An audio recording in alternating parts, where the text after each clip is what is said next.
what we'll do now is the primary learned hand exercise known as 4, 7, 8 hands.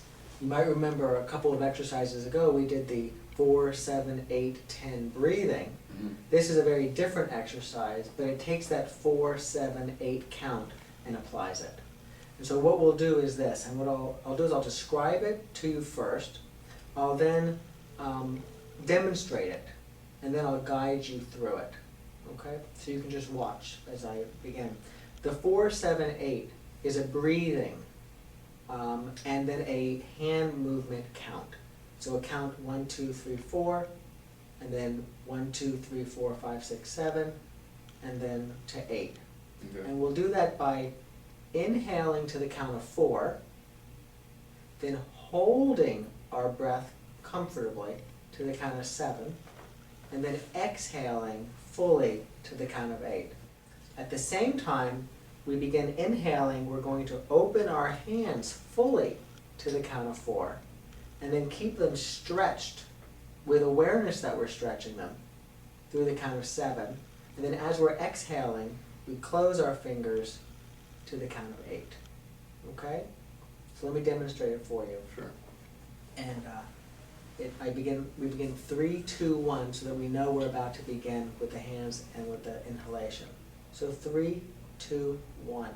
Inhale and open. 2, 3, 4. Stretch and hold your breath.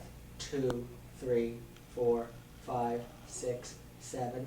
Exhale and close your fingers. 2, 3, 4, 5, 6, 7, 8. And we'll do that twice. So when we say 8, I'll begin again. Inhale and open the fingers. Okay? Okay. All right. So I would say just sort of keep your eyes focused, maybe on your hands if you like, if you want to look at me, because I'll be doing it also. This is the first time, so it's a learning process, and it's a coordination of breath and body.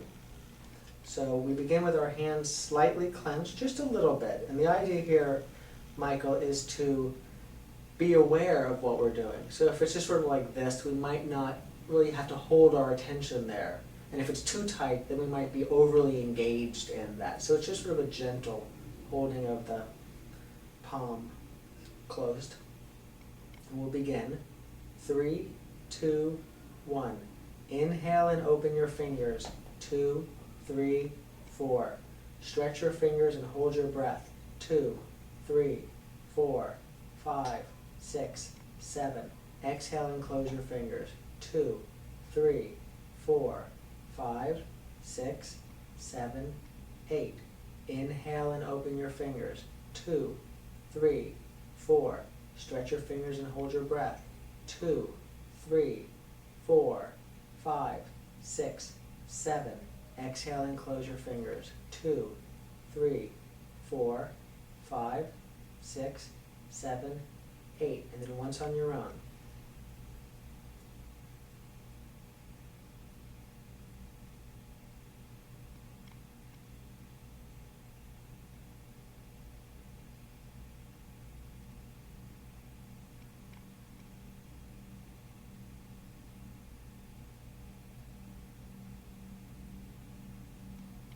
Open your eyes. Okay. So what was that exercise like? Well, first it was hard to coordinate. I felt like you really have to concentrate on coordinating the breath with the hands. But after a few tries, it was quite nice. Okay. And the 4, 7, 8 is used because as a breathing exercise, it goes back quite a long time and has been found to be very helpful in dealing with anxiety and panic in some real serious cases. In some instances, some physicians will actually say to people who suffer from, say, panic attacks, do this on a regular basis, and it seems to be as effective in many cases at dealing with it as medication might be. Mm-hmm. So I say that for 2 reasons. One, there might really be something to be found in this for day-to-day use as it relates to sort of just dealing with life stuff, even the simpler stuff, not necessarily always the bigger stuff. And also, it's sort of breathing and the breath and the body is medicine, and so to be done with care, right? A couple of times, not 20 times, because the breathing is serious business. Mm-hmm. This is an exercise, Michael, that you'll find that can be done both during times of challenge. So for example, you are being told, we have to get over to that thing, it's now, it's not in 20 minutes, and you're like, oh my gosh, and you have a couple seconds, but you find yourself really getting caught up. To be able to say, can really sort of be like, I'm getting caught in this. Let me do one of the exercises to just sort of give me a moment of, and what happens is, which is really interesting, is that the mind is in that moment trapped in some habitual, conditioned way of getting anxious. And you're choosing to put into that space a different way of relating to that experience. And so very interesting things can happen when you cultivate and learn how to do that. Because the tendency will be, I don't have time to do that now, I gotta just go. But what happens when we take that 15 seconds and do that?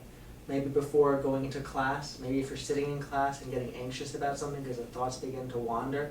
Maybe when you want to pay attention and the mind is just wandering. And you're saying, no, I want to be, but you can't help but think about whatever it is that's maybe on your mind about the future or the past that you can't really let go of.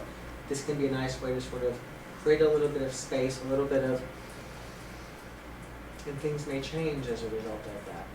At the same time, it's also terrific to do just to do. So it's like you wake up and you're like, new day.